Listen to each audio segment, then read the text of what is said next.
Olá, boa noite. Veja no Brasil TV. 15 policiais militares são presos suspeitos de participarem de uma sessão de tortura contra um PM no Batalhão de Choque de Brasília. O Ministério Público de São Paulo denuncia o empresário que dirigia o carro que bateu e matou um motorista de aplicativo. Termina amanhã o prazo para fazer o exame toxicológico, obrigatório para motoristas profissionais. E ainda, a cantora Madonna chega ao Rio e a gente te mostra os detalhes da mega estrutura do show. Segunda-feira, dia 29 de abril, agora no Brasil TV.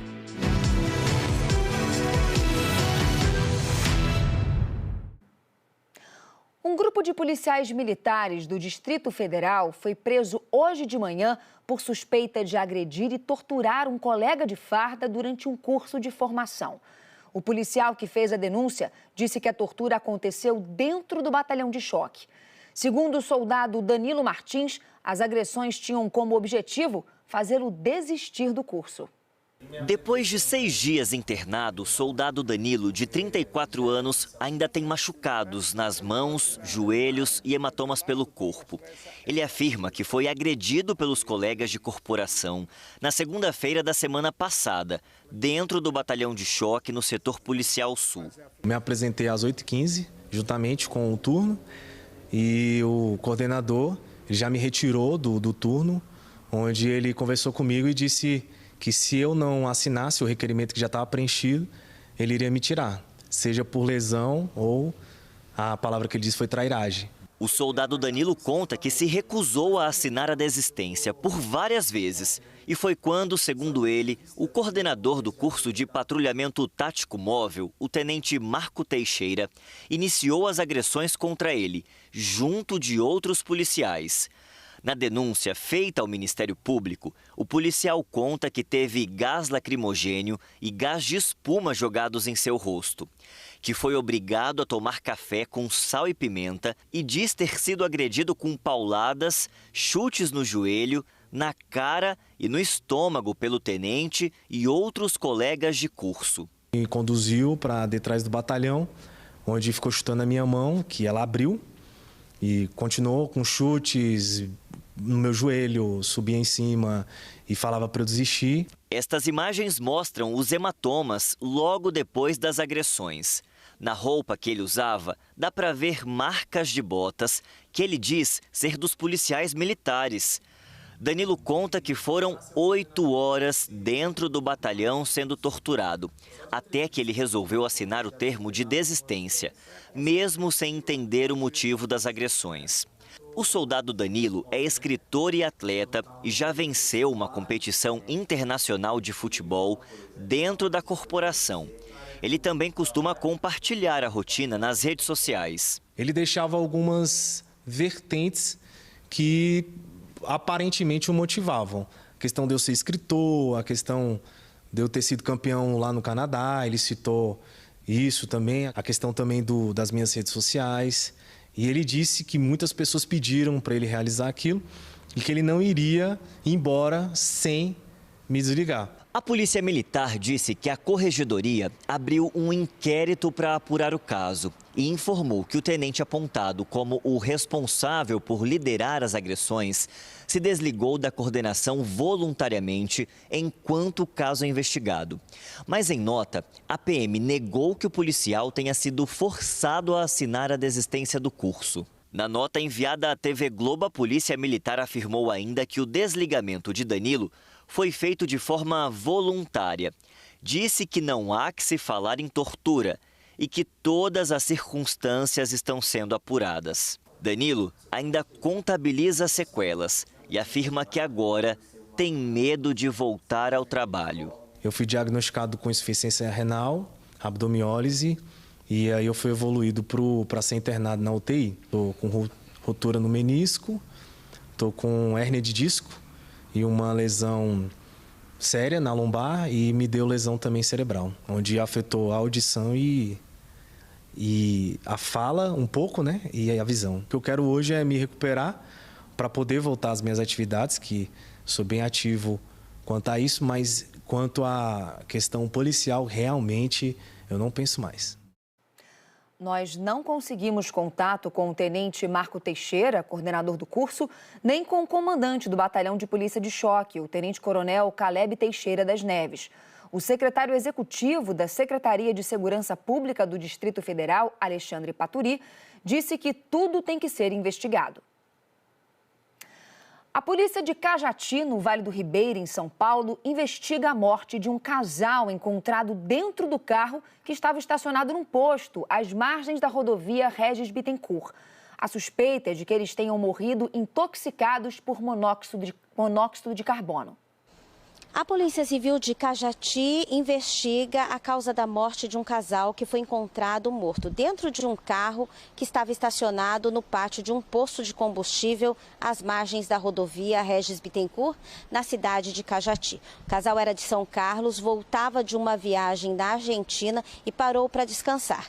Deixou o carro ligado, o ar-condicionado ligado e os vidros do carro também fechados. A polícia segue as investigações para ver se não houve uma inalação de monóxido de carbono, que poderia então ter provocado a morte do casal. Um laudo da perícia deve ser feito, deve ser concluído em até 60 dias e deve ser emitido então a causa-morte do casal. Os corpos do casal, vieram para cá, para o IML de registro, passaram o dia aqui e foram liberados no início da tarde. O enterro deve acontecer amanhã na cidade de São Carlos, por volta das 11 horas da manhã, no cemitério Nossa Senhora do Carmo. Johnny Aguiar, de registro. Em Porto Alegre, a prefeitura começou a vistoriar unidades da pousada Garoa. Na última sexta-feira, 10 pessoas em situação de vulnerabilidade social morreram em um incêndio em uma dessas pousadas. O Vitor Rosa traz mais informações. Oi, Priscila. A Prefeitura de Porto Alegre não permitiu que jornalistas acompanhassem essa vistoria, alegando que o trabalho é exclusivamente técnico e que precisa preservar a identidade das pessoas que estão nas outras unidades da pousada Garoa. Hoje pela manhã, esse trabalho ainda estava sendo organizado. A Prefeitura disse que deve durar a semana toda. Ao todo, são 22 locais para serem vistoriados. Aqui da frente a gente consegue perceber, da frente da pousada Garoa, que na última sexta-feira teve esse incêndio com 10 pessoas mortas na Avenida Farrapos, região central de Porto Alegre, que tapumes foram colocados para preservar o local. Tem também uma viatura da Polícia Militar sempre por aqui para fazer o policiamento resguardando esse local onde aconteceu o incêndio. Ao longo do final de semana, peritos do Instituto Geral de Perícias aqui do Rio Grande do Sul voltaram no prédio para recolher os últimos vestígios. Agora, eles trabalham nos laboratórios da perícia para tentar identificar exatamente qual foi a causa do início do incêndio. A Polícia Civil aqui do Rio Grande do Sul não confirma nem descarta essa hipótese de um incêndio criminoso. Diz apenas que está aguardando os laudos da perícia para ter essa confirmação. 6 pessoas ainda estão hospitalizadas, uma delas em estado mais grave. Essas outras 5 pessoas que estão hospitalizadas estão em estado mais estável, não apresentam risco de morrer. Volto com você. A gente fala agora sobre os imóveis que foram interditados pela Defesa Civil no Distrito Federal por causa do risco de desabamento. Dezenas de pessoas tiveram que deixar os apartamentos às pressas depois de estalos e grandes rachaduras nas paredes. O apartamento da Alana fica sobre esse supermercado, na quadra 18 do condomínio Buritis, em Planaltina. As rachaduras atravessaram na diagonal uma das paredes do apartamento. Foi a Alana quem chamou os bombeiros depois que a rachadura surgiu na tarde de ontem. Ela conta que a preocupação aumentou depois de ouvir estalos na edificação. Umas 5h30 para 6 horas da tarde começou os estralos. Aí a gente começou a se preocupar, a gente chamou a minha sogra e aí ela chamou o bombeiro e o bombeiro foi lá, tirou foto, conversou com a gente. Só que quando eles entraram, começaram umas rachaduras no chão também que não tinham. E a gente não tinha percebido. Os bombeiros também ouviram os estalos na edificação e perceberam uma rachadura no asfalto na frente do prédio. Segundo moradores, a rachadura surgiu onde passa a tubulação de água e esgoto. Os bombeiros decidiram evacuar essas 4 edificações, uma casa térrea e os 3 prédios vizinhos. Ao todo, 37 pessoas de 12 famílias tiveram que sair às pressas e estão impedidas de voltar aos imóveis por enquanto. O Ironildo mora com a família na casa da esquina. Ontem, por volta das 5h30, eu cheguei do aniversário e notei uma rachadura no asfalto. E aí até questionei com a esposa, né? Com minha esposa, falei, essa rachadura na parte da manhã não estava. Por volta das 8 horas da noite, aí eu tive a notícia que a casa tinha sido interditada juntamente com os prédios. Ele conta que o portão da casa dele não encaixa mais no trilho. Estamos desabrigados, né? Porque não só eu, como os vizinhos também. E aí depende da avaliação da Defesa Civil para ver qual o procedimento que a gente vai fazer. Porque se volta para casa ou se vai para outro local. Inclusive a roupa não é minha, que ninguém pode entrar, ninguém pode nem sair, ninguém... Perto das 10 da manhã, a Defesa Civil chegou ao local junto com funcionários terceirizados da CAESB. As edificações que foram avaliadas e as adjacentes são interditadas por precaução, porque há de fato um comportamento anormal. E a partir de agora é tentar identificar o principal motivo e ir resolvendo para que não progrida as patologias e traga segurança de volta aí para os moradores. Após a perícia, a Defesa Civil vai apontar o motivo das rachaduras e indicar quando as famílias poderão voltar para casa. Em João Pessoa, quase 50 pessoas ficaram feridas num desabamento de uma estrutura de uma casa de shows. Imagens feitas com um drone mostram a dimensão do estrago na estrutura do evento. Não sobrou quase nada. Equipes do Corpo de Bombeiros foram ao local por volta das 8 horas da manhã para dar início à apuração sobre o que teria causado o desabamento. O local foi interditado. A festa na casa de eventos começou às 5 horas da tarde desse domingo e era uma celebração de aniversário do influenciador Gustavo Barbosa, conhecido na internet como Gustavo Sagaz. Havia cerca de 500 pessoas no ambiente. A programação da festa trazia 3 atrações. Poucas horas antes do desabamento, o cantor Jaime Souza foi o primeiro a se apresentar no local e compartilhou imagens do show. Tudo parecia normal. A estrutura desabou por volta das 11 horas da noite, quando o segundo show estava no palco. Chovia forte no momento do colapso. Quem estava no local fez registros e compartilhou imagens nas redes sociais, mostrando gritos e muita correria.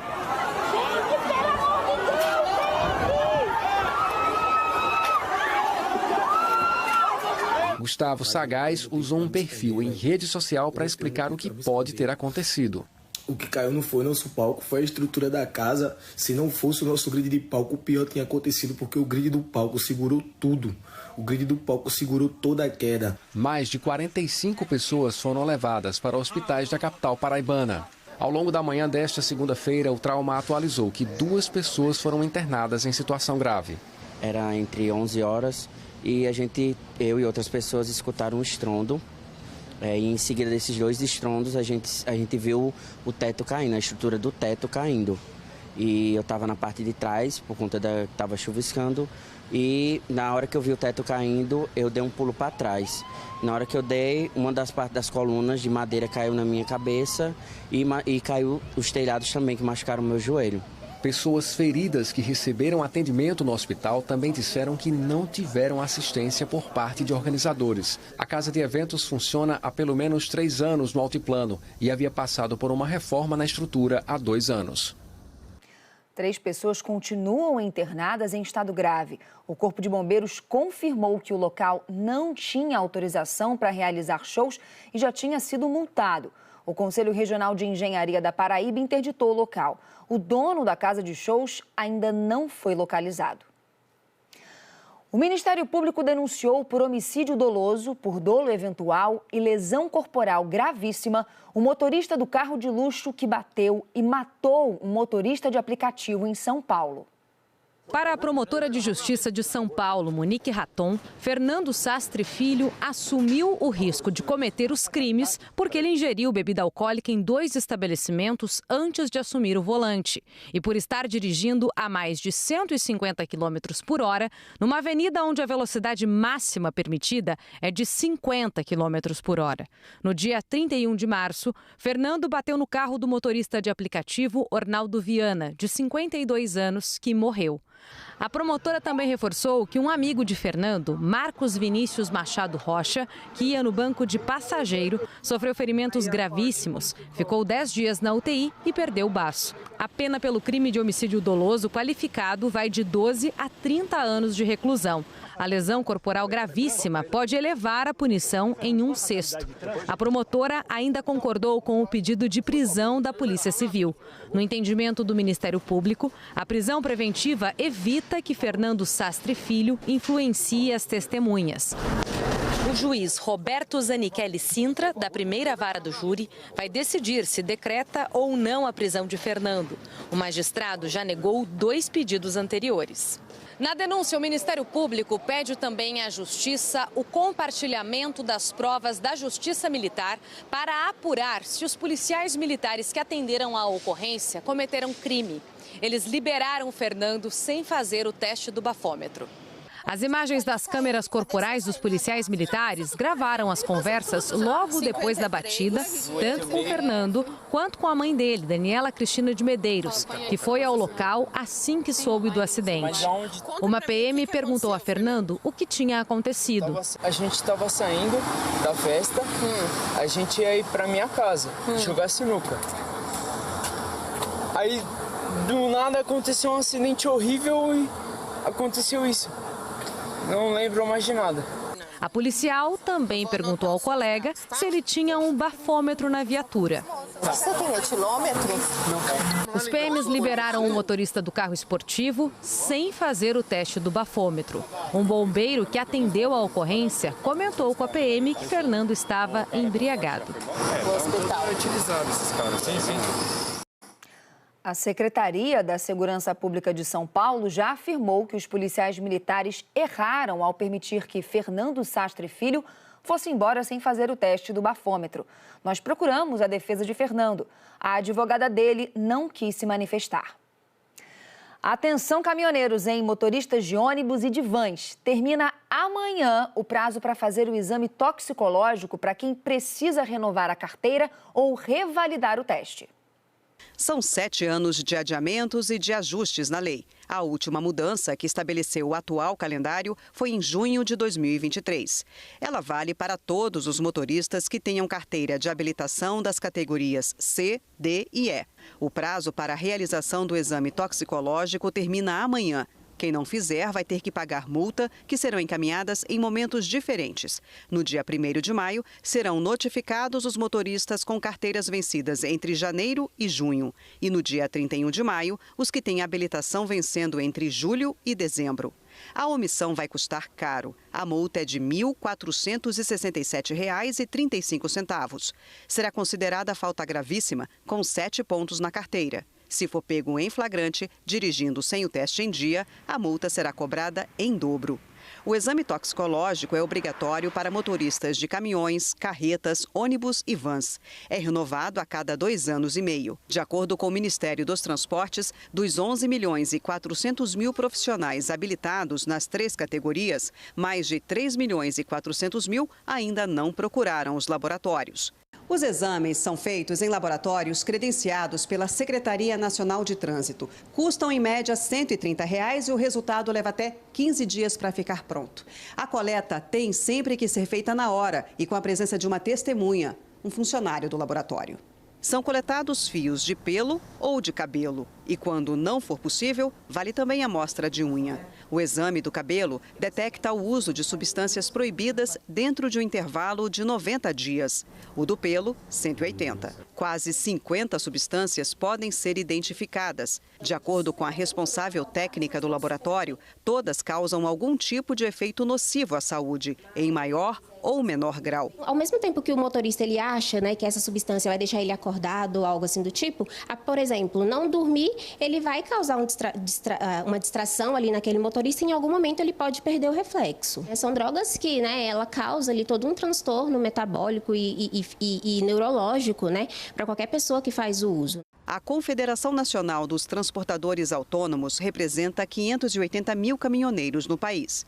A entidade reconhece que o uso de substâncias proibidas é uma realidade e um hábito que precisa ser banido das estradas brasileiras. Infelizmente, o uso de substâncias ainda é uma das causas de acidentes rodoviários com caminhões e com ônibus nas nossas estradas. A gente acredita que o exame toxicológico é uma medida de coibir, de evitar esse tipo de drogas nas nossas rodovias. A seguir, a semana decisiva para os mais de 2 milhões de candidatos no maior concurso público da história do Brasil. É daqui a pouquinho.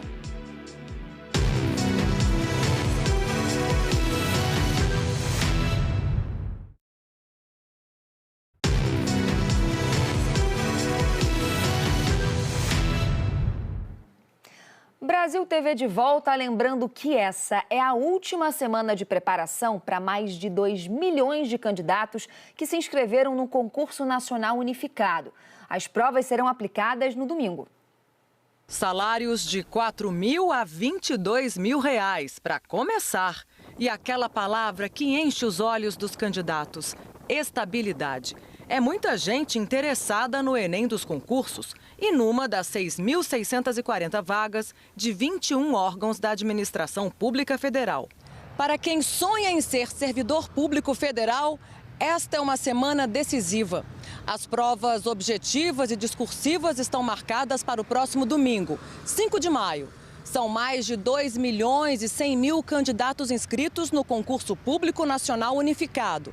A grande maioria, 80%, tem entre 20 e 44 anos. É o caso da Josiane. Aos 27 anos, ela se prepara há 6 meses, desde antes do edital sair.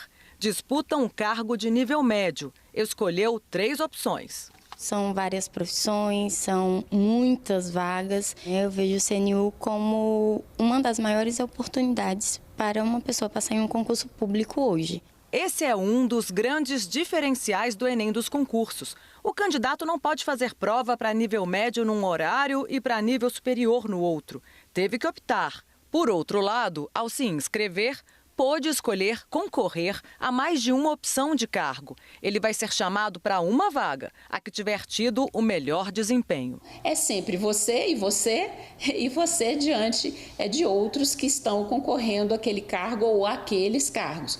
A diferença do concurso unificado é que ele deu mais opções para as pessoas. E tem mais. Pode acontecer do candidato assumir uma vaga e, no futuro, ser requisitado para uma melhor, pois continua na fila. Ele pode não ter sido chamado porque um outro candidato teve uma pontuação maior que a dele para aquele cargo que ele mais desejava.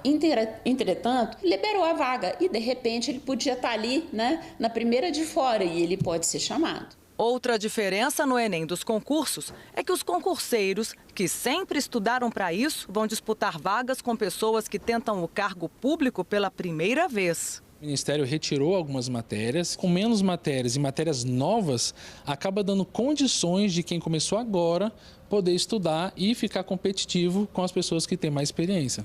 Últimos dias antes da prova. Segundo o professor de cursinho, é hora de revisar o que já aprendeu.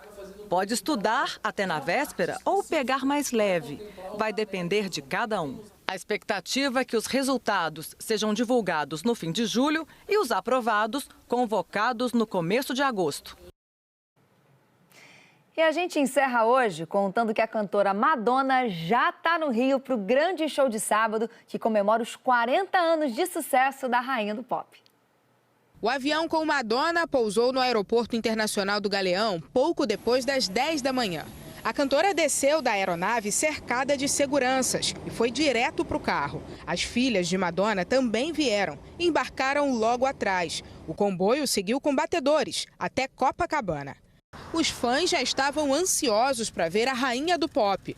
O Pedro e o Urian vieram do México só para assistir a artista preferida. Creemos que esta puede ser la última gira de Madonna. Entonces quisimos venir hasta Brasil para poder estar con ella en este espectáculo tan grande donde se esperan a 2 millones de personas aproximadamente.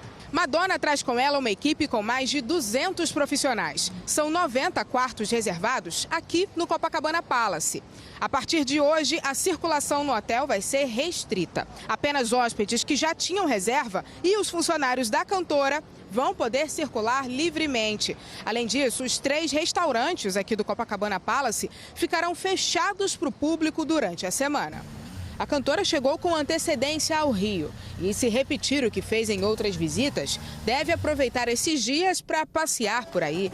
Madonna tem uma história de amor com a cidade. Em 2017, ela subiu o Morro da Providência para visitar a Casa Amarela. Também já esteve no Sambódromo e participou de um ensaio no histórico Hotel Glória. Amor que os cariocas estão preparados para retribuir. O show de encerramento da Celebration Tour, que comemora os 40 anos de carreira de Madonna, deve ser também o maior da vida dela. O recorde atual de público da cantora é de 130 mil pessoas num show em Paris. Em Copacabana, a expectativa é superar esse número em mais de 10 vezes, com 1,5 milhão de pessoas na areia da praia. E já está tudo adiantado. Equipamentos de som, iluminação e telões são um convite para o espetáculo de graça. O show no próximo sábado começa às 8 da noite, com a apresentação do DJ americano Diplo. Apaixonado por funk e samba, ele promete um set com muitos ritmos brasileiros. Depois, às 9h45, Madonna sobe ao palco para a apresentação. Durante o show, momentos muito aguardados pelos fãs, como a participação de 4 dos seus 6 filhos. Madonna, falta muito pouco. E agora que você já está por aqui, que tal dar um tchauzinho para os fãs? Eu não vejo a hora, vai ser um mega show inesquecível aqui em Copacabana.